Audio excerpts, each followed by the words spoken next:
your co-host Anirudh Garg. And Daniel Chi. Nice, he finally said it on time this time. All right, so today we're going to be having an extra special episode, which is me explaining to everyone what politics is. Now, the collective eye rolls that everyone has, I can understand. Politics is incredibly complicated, super stupid, but completely necessary. And so understanding politics is a very, very important because politics itself not only dictates what type of laws and legislations are made, but more how we organize ourselves as a society and what decisions we must make.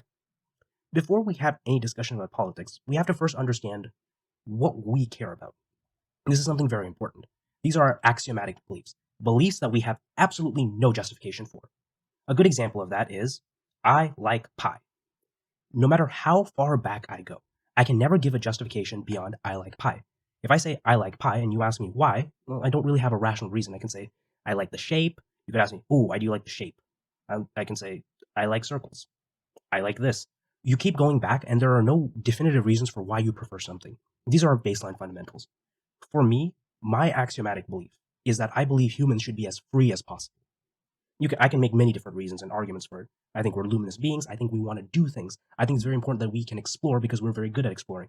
Because by the end of the day, I come to this point where I can't further justify why I think human beings should be free. We always have to start there.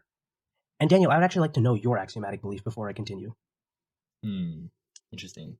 I guess my axiomatic belief with regard to society and politics is basically try to reduce suffering as much as possible.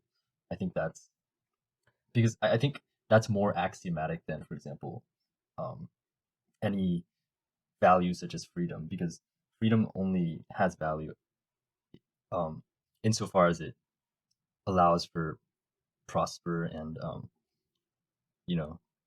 happiness. And well, conversely, I can also say this. I can say that reducing suffering to me only has value in that reducing suffering increases freedom.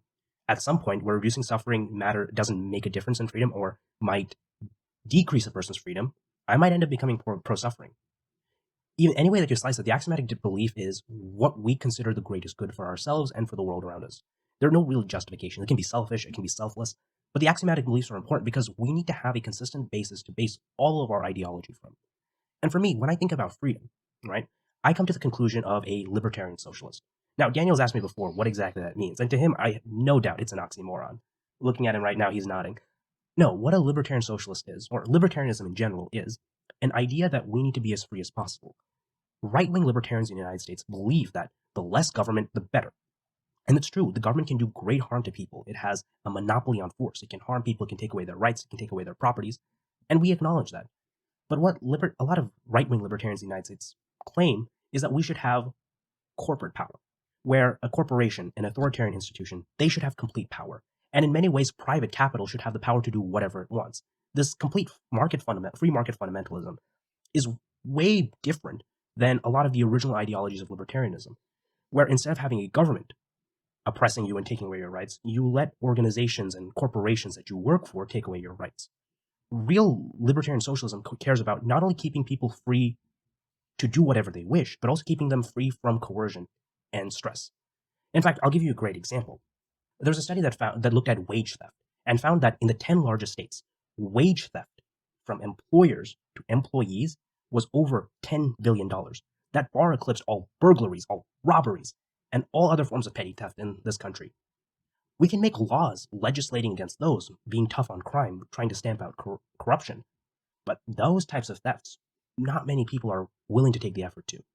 Your rights are just in danger in your workplace than in a government setting. So when I come to my ideology of libertarian socialism, I care about making people free no matter where they go. When you are powerless, you are fundamentally unfree. Because if you are powerless, people will exploit you. People will take advantage of you. Which is why there are some complications in my ideology. Children, for example, I don't believe they have the right to be as free as possible because children cannot consent. They cannot understand the world around them. And so we create systems to educate children. The line of 18 years old being an adult is very arbitrary. But that ends up being where I come and draw this line. Because ultimately, when we're talking about freedom, I'm thinking about it from a broader social level. And I want to think about maximizing the most possible freedoms. I am fine with creating safety regulations that prevent someone from making an unsafe house that could catch on fire after a couple of years. That is a freedom taken away, but it guarantees people the right and freedoms to live in that house without that fear. It's about maximizing both positive and negative freedoms. And so this is how I view the world. And any policy that I take place will be in the vein of maximizing freedom. A good example for a policy that I support for this exact reason is universal healthcare. Getting healthcare in the United States is incredibly difficult. And with the mass problems of this hybrid, sometimes private, sometimes for-profit system that we have, Americans pay more per capita for healthcare than any other country on the planet, and we don't even get the best results. From an entrepreneurial setting, we need healthcare, because if your healthcare is tied to your job or your employment, then it's very difficult for you to leave your job, especially if you're supporting a family of children or a spouse who may be sick, and start your own business. This was a real struggle for my dad when he wanted to start his own movie company. We had to constantly worry about how do we get insurance. We ended up paying through our wallets for quality health insurance that, quite frankly, isn't that all that quality, but incredibly expensive so that everyone in my family could get the medical care that they need. This is a harm on entrepreneurship and harm on human creativity and the freedom to create. So I would very much propose for the decommodification of healthcare so that we have a universal system to do such a thing. Now, Daniel, does this kind of make sense? Yeah. I actually have a few questions though. So, all right. Can you first explain positive and negative freedom? Of course. And sometimes I get these two confused. Negative freedoms. These are the freedoms that these are the freedoms to do, right? A negative freedom of mine is to go and drive a car. That's a negative freedom. A positive freedom is something that is either given to you or you're protected from. A good example of that would be universal healthcare. If that is a positive freedom, that is a freedom that is given to me so that I can do other things. Now, sometimes positive freedoms come at the cost of something else. Obviously, if you have a universal healthcare system, you are going to be taxed more to pay for it. So there is a give and take. But an ideal system is balancing both the positive and negative freedoms. I see. That makes sense. So, Daniel, I have a question. When you have your axiomatic belief of reducing harm and reducing suffering, could you not contend that in a world where all suffering is reduced, we might have negative outcomes? Well, so this is something I was thinking about, which is sort of our disagreement about what is the fundamental axiom of what makes a society good is sort of like the disagreement between deontology and utilitarianism. Because I'm sort of coming from a utilitarian perspective of reducing suffering. That is the fundamental. So reducing suffering is just basically like maximizing utility for everyone, right? But you're saying there's actually certain values, such as freedom, such as, I don't know, maybe there's others, but you even said that freedom, the reason why freedom is important is because if we don't have freedom, then you will be taking advantage of others, right? No. That is, so power and freedom are two different things. If you are powerless, it is impossible to be free. To be free, you need some level of power. You need to be able to fight for yourself, to defend yourself. But freedom is not the same as power. See, I don't understand why freedom is so important to you in, like, other than its ability to make you flourish. Sure. So it's like, what if you had a society that wasn't as free, but people were much happier in it? So, can you give me a society like that? Not that I can think of, I suppose, but I guess many conservatives would argue that, for example, sexual freedom, like, is actually antithetical to living a happy life. For example, like, they believe that you should sort of stick with one person throughout your life, and that's like so monogamy. Monogamy, and like marriage is super important. And if you sort of deny yourself the impulsive freedom to look for options and instead stay committed to this one thing, this one value of marriage and commitment, then you will actually end up happier. And so this is an example of freedom that isn't necessarily correlated with happiness. Well, so when I say that people should be sexually free, that doesn't mean that you should cheat on your partner all the time. No, that means... Yeah, I'm not even talking about that. I'm talking about like casual sex. Well, that's their argument. Right, so I think that for the most part, here's the thing, right? When it comes to sex, people should have the choice about how they want to live their sex lives. If they want to live monogamous and that makes them happy, or hell, they want to be monogamous, they actually don't, but they do it because they have some religious authority telling them to do so, And I would say, yeah, I mean, make choices that make you unhappy, make choices that make you happy. In the end of the day, I believe that people should have the freedom to do what they want. Their happiness is second. Happiness is a very complicated thing for me to understand because happiness for many people is a mental state. Suicidality is much greater in wealthier countries, and we might be wondering why. Poor countries, you have a harsher life, you don't have resources, you deal with constant violence, constant famine, but there's a lower rate of suicide. So if we use suicide as a metric for happiness versus unhappiness, even people with good material conditions can be unhappy. I don't think happiness maps onto any political ideology, and I don't think happiness should. Happiness is, I think, a very intimate emotion, a very intimate experience that I care less about people being happy, but more giving them more options to be happy. Mm-hmm. So let me sort of break this down right now. You're talking about more of the politics side, which I understand since this is the topic of the discussion. Yes. I think I was sort of questioning just the fundamental idea of axiom and what that means. So you even gave the example of how poorer countries, suicide is less common. And this is something that I've considered, which is that it doesn't seem very clear that the economic success of a country is that correlated with happiness to a certain point. And Yeah. If that's really the case, would you really say that you want an economically flourishing country? No. So, and same with freedom. Let's say you map like freedom onto like an axis where you have like freedom in the x-axis and happiness on the y-axis, and you don't really find a correlation. Would you really truly everything freedom is important? I care first and foremost about freedom. Everything else, that's like a nice add-on. If the world fell apart but we were more free, I'd probably still pick being more free. Really interesting. So if you were in the Matrix, would you take the red or blue pill? It's been so long since I watched the Matrix. The pill of true knowledge, yes. What was the red pill, right? Yeah. Interesting.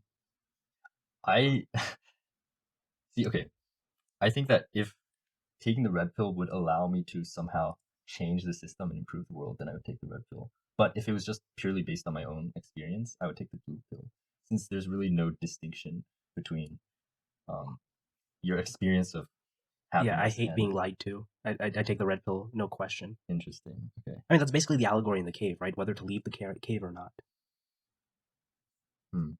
Really? I sort of forgot what it was. Oh, no. So, I don't know if we can edit this out later, but Plato's allegory in the cave is the idea that there are a couple of people tied down in a cave, and all they see and experience of the world are shadows of images, of people, of food, and that's all their experience of reality. One guy gets loose. He exits the caves and he sees all the world, grass. He feels and touches grass. He sees the sky and all the colors and all the beauty and danger of nature. And he comes back and he tells all of his friends, let's go, let's see the outside world. All that we have been shown is a lie. And they say, no, we want to be here. We're safe. We're happy. We know, we understand. You describe a place that we can't even imagine that sounds terrifying. If you untie us, we will kill you. And so the lonely man walks out and he becomes a race of man. This is Plato's allegory in the cave, that there is a world of material and then there's a world of forms, which is real, which is all the experiences that we have been denied. That's the same thing as the red pill and the blue pill. And again, every time I'm leaving the cave, every time I'm taking the red pill. Because I think a great threat to freedom is misinformation, not being given knowledge, being denied the truth, because we always try to make our decisions based on the best information we have. Denying someone the truth, lying by omission, is a great threat to their freedom. And so I would always try to be as free as possible. And that even means the right to enslave myself. You touched on something very important. The right to enslave yourself, which is very interesting because that's the right to take the blue pill, right? Yes, so I even taking the blue pill is. Of course, I would encourage people to take the red pill all the time. I would never stop someone from taking the blue pill. So it's actually something very interesting that you brought up, which is wealth. So there's a way that you can become very wealthy and actually lose a lot of freedoms. If you, for example, are in a job, let's say you're a Wall Street banker and you're working 60, 70 hours a week, well, you don't really have a lot of free time to do other things like build relationships, spend time with your family, volunteer. You're denied many freedoms, but you gain wealth. Oftentimes, people make the sacrifice of their freedoms, their material, human, spiritual needs, for greater power. And on some level, there is a balance. You need to be powerful enough to defend yourself, and there is some virtue in having power over other people, but at some point, you become a slave to your own power. And I, for one, always want to give people the right to be enslaved, or enslave themselves. I don't want to get clipped. Daniel, please edit that in post. I, for one, want people to have the right to enslave themselves and to break free of their chains. Actually, Daniel, here's a very controversial take from this. If you are a slave, you have every right to revolt. In fact, not only do you have every right to revolt, when you get there, you have every right to kill the master and wipe his entire bloodline. Because if you kill your master, by law, you're still property. You go to the eldest son or the family member in the succession. You may have to, in order to guarantee your freedom, to wipe out the entire bloodline. And I view that as a morally justifiable action. Yeah, I'd agree with that. Yeah. So you'd If agree you're- that after the slave kills his owner, the mistress of the farm, he has the right to bash the baby, who's now his owner, down a flight of stairs. Because if you agree with me, you agree with that. Wait, I think I sort of misinterpreted the question. You wipe the That is entire actually bloodline. a little. So that's assuming like the bloodline is also well, like that's assuming that the rest of the bloodline is not indirect or does not directly enslave you. Only the master does, right? Yeah. So like So for the example, baby has no responsibility for the baby can't. But for example, let's say you kill the master and he has a 20-year-old son. He says, "I renounce all holdings. I will give you complete freedom." Then you no longer have the need or the right to kill him. Mhm. He's renounced you. You could still you could try him based on your own laws if he commits a crime against what you view as a crime against humanity and what I view as a crime against humanity. But the immediate right to execute him or kill him immediately is gone. But so long as no one has liberated from your bonds, you have the right to take any step to do so, including wiping out an entire bloodline. And Daniel, I don't think you'll get behind that. That's sort of like the trolley thought experiment. Because you're sort of like, okay, I need to sacrifice some innocent people in order to, you know, fix my situation. But Oh, there's no utilitarian calculus in this. yeah, There's a crime committed against you. You have every right to make it right. I believe that no matter the situation, everyone has a right to fight for themselves. even against someone who's innocent. Well, I mean, you are fighting to defend yourself. If you are fighting someone who has not wronged you, you are no longer defending yourself. You're the aggressor. Wait, so you're saying you should be able to throw the baby down the stairs?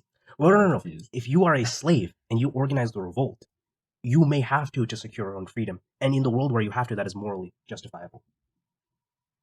If I don't know. immediately, if For me, immediately that's after a gray no, area. immediately after the revolt, slavery is ended throughout the land. Okay, there's no way it's morally justifiable to throw the baby down the steps. If slavery is still legal and that child is now your legal owner, you have every right to. Mm-hmm. Yeah. Because at the end of the day, I care about freedom. When you have enslaved people, they have the right to fight back. Mm-hmm. That's sort of like war, because like most of the soldiers that you're fighting are probably good people, you know, even if they're the enemy of your country. Even in like World War II, like I mean the soldiers, I mean how many of them are actually like evil Nazis, you know? So like you're sort of killing innocent people when you're going to war, but you believe it's for a greater purpose, for freedom, right? No, so I don't know. that's the thing. So the moral thing Sort to of a do, pacifist in that regard. no, the moral thing to do, anytime there is a war, is to make sure that once again there's an increase in freedom. If there are people who are fighting against you, and you know that okay, if I bomb this civilian center, it's going to cause this many injuries, this many casualties, this many people will die, this many people will be orphaned, this many parents will lose their children.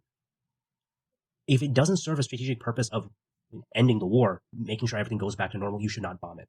Which is actually something really sad that happened in World War II. The moment that the British had a stronghold in their campaign against Germany towards the end of the war, they bombed civilian storehouses, civilian warehouses in Dresden. And this was revenge for for the Battle of Britain and when the Nazis were bombing London. I viewed both actions as completely immoral because they didn't benefit the war effort and they caused needless harm and suffering to people. So again, even in war, you must do what expedites strategic and tactical means for ending the war as quickly as possible. For example, I believe it completely justified for the nations to band together to prevent a genocide.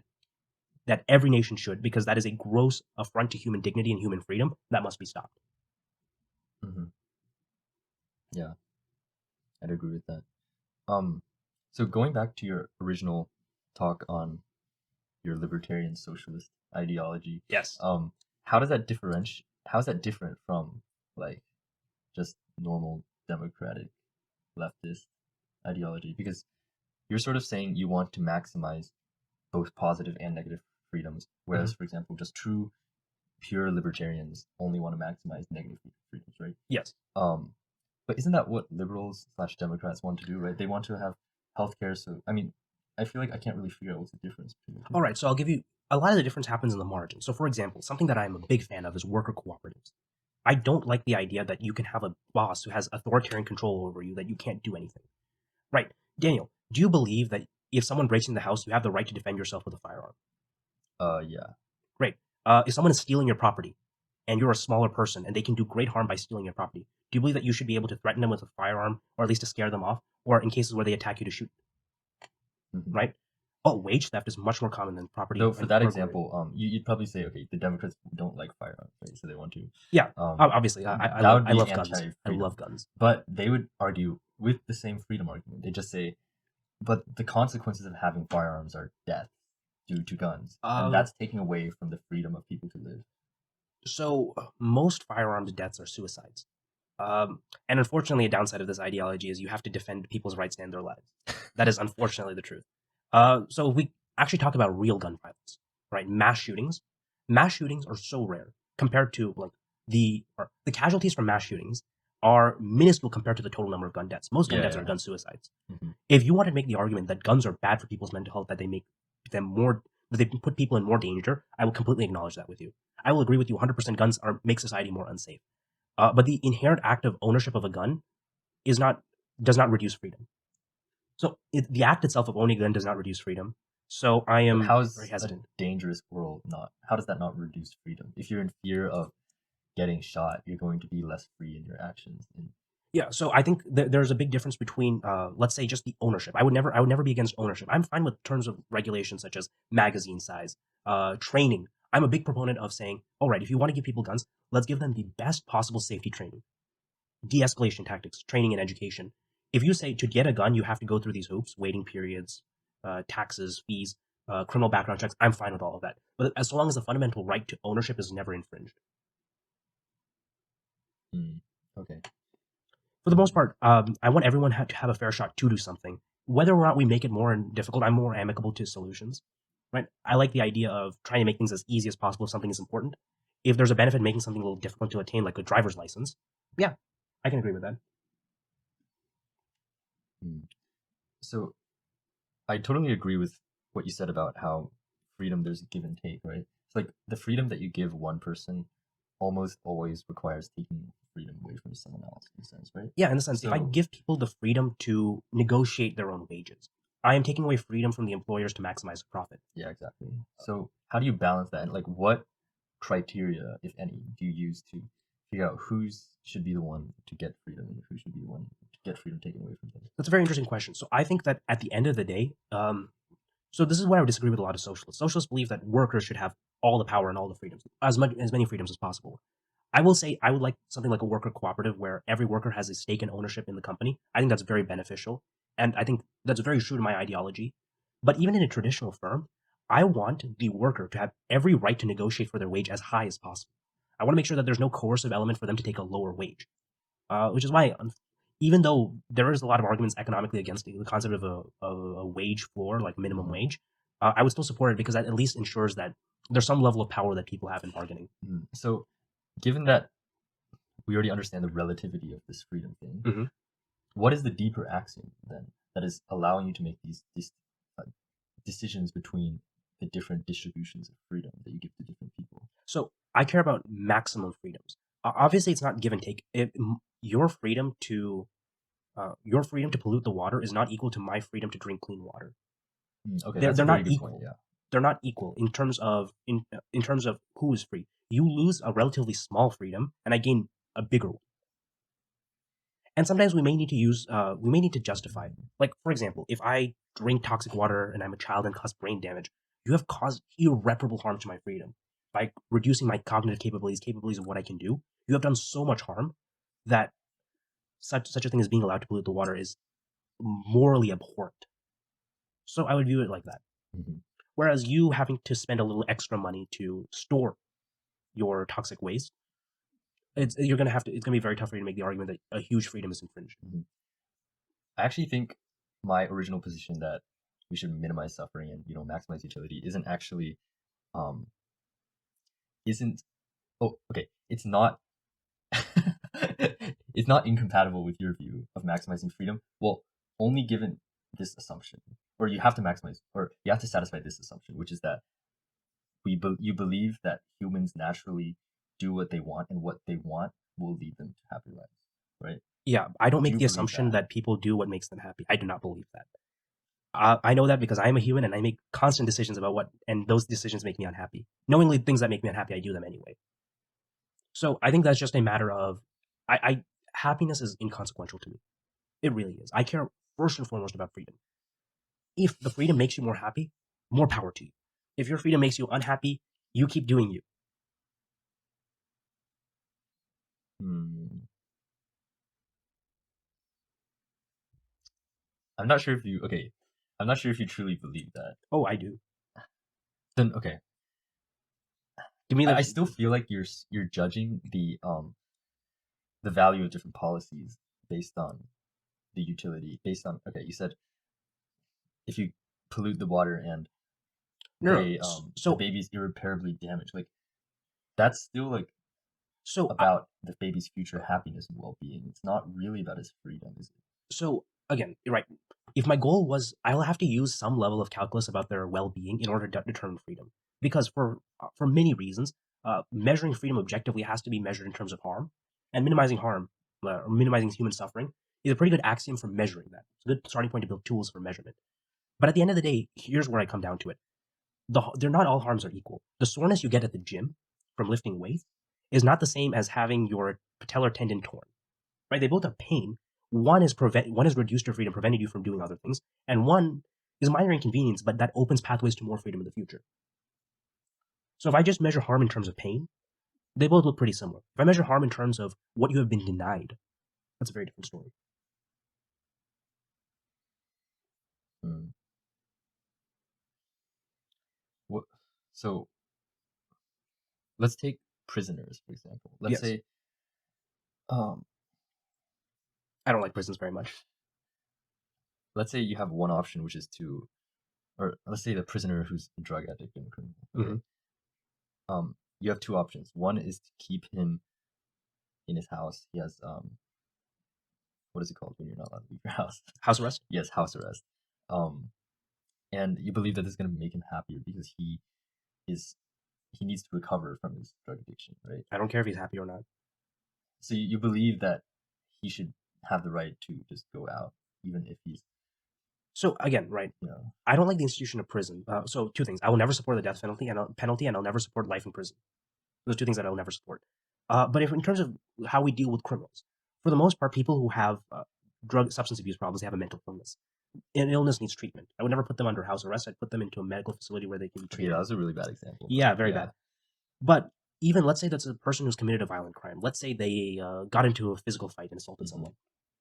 Right? I think the smarter move is for them, one, to make amends with the victims, ask them to do community service, ask them to change their lives, be a better member in society, and also put them in through. Most people don't get angry and start punching each other. That's usually a deep-seated psychological conditioning that's on them. That's something we talk to them in therapist. We look at their condition. We try to help them. Right? People's environments largely take the bad decisions that they make. I think it's very important that we try to help people get out of bad environments, which is why I view prisons as a place of last resort. People who are immediate threats to other people, those are the only people that should be held in prison. And even then, even in prison, we should do their best to rehabilitate them. I'll give you a great example. Have you ever heard of I forgot if he's Swedish or Norwegian, a man by the name of Anders Anders Breivik? Okay, never heard of it. Never heard of him. He is a fucking psychopath. He went to a summer camp filled with kids and with a loaded semi-automatic gun, and he shot 69 children. He then created a bomb and bombed and killed 8 people. His death count is crazy. I believe he's from Norway now. In Norway, he was only sentenced to 21 years in prison because they believe strongly that they can rehabilitate him. And as tough as that decision to make is, I think that is the right one. Hmm. So again, this is like you're taking away the potential freedom of people who might get killed by him if he, is not fully rehabilitated. So do you really think the freedom of him, leaving prison and entering normal society again is more important than the potential freedom of Again, that so is lost. the court said that if we believe we have strongly rehabilitated him, it'll only be 21 years. After 21 years, we'll look at it again. We might change our verdict if we don't believe he's rehabilitated. I think that's a right decision, because I would much rather prefer a world where he is back to being a compassionate, normal member of society than one where he's just behind bars. I want my cake and I want to eat it too, essentially. But also we have to consider deterrence, right? So Yeah. if he's only getting 21 years in prison, then that's not enough of a deterrent, I feel like, to prevent other people from doing it. I feel like the punishment is not representative of the crimes that he committed. You might be right there. So the way that I view deterrence is essentially like scaring people away from making a bad decision, right? Simple way of putting it. I would prefer a world where we didn't have to scare, we would just educate people and they made the right decision off of themselves. But I would agree, for a world to maximize freedom, there would need to be deterrents. Like, we would have to have fines for people who break the law to discourage people from breaking the law. And maybe prison should. I don't know if prison is a good deterrence, though. I don't think it makes a very good deterrence. So, at least in the United States has the largest prison population in the world. Yeah. We have more people in prison than the country of North Korea and China. If we believe that prison would be a deterrence, we'd have the lowest crime rate in the world, and unfortunately we don't. I mean, maybe America's unique and we're, especially Florida, predisposed to criminality, but I don't think that prison is a good deterrence. If anything, I think prisons end up increasing crime because we have massive recidivism rates in prisons, and a lot of people who go in for small crimes get pulled into prison gangs and go down a rabbit hole of committing much graver crimes. I think prison might not be a deterrence, it might be an introductory course into crime. Yeah, that makes sense. Yeah. So if it doesn't accomplish the goal of deterrence and it unfortunately takes away a lot of people's freedoms, I don't support a lot of prisons. I would love to see a world where we abolish all prisons. I'd love to work towards that. But there need to be a lot of good systems and social structures in place to get there. Yeah, of course. So Daniel, does my political alignment make sense to you? Yeah, I think it does make sense. Though I think your axioms are a combination of multiple things, not just freedom. Though I think freedom is a big part of it. The axiom is very basic, but there has to be a lot of work done off of that axiom to create a good world. And that's the difficult part. You have to do a lot of work in order to make any type of political ideology that makes cohesive sense. There are so many people who say, I'm pro-life. They're pro-life, they don't like abortion. That's fine. They'll never support a child tax credit. They'll never support CHIP, which is children's health care from the government. They'll never support better sex ed for children so that we don't have teen pregnancies. They're pro-life, but they'll be pro-war, they'll be pro-death penalty. They might be pro-life, but they're not consistent across the board. Their axiom of maximizing life isn't really true. And in a world where you had to be consistent about that, you had to bite the bullet on some really, really unfortunate situations. And so, ultimately, I encourage everyone who's watching to start focusing on how they consider politics and what really matters to them. Many times we play for teams. We have the same politics as the people around us. We do what our parents did. I want to divorce politics from purely the electoral strategy, Democrats, Republicans. I wanted to think about what do we actually value and how do we work there? Because I think when we're talking about solutions to things that we view as problems, we get along more than we fight. So now Daniel is going to explain to him his obscure philosophical understanding of the world.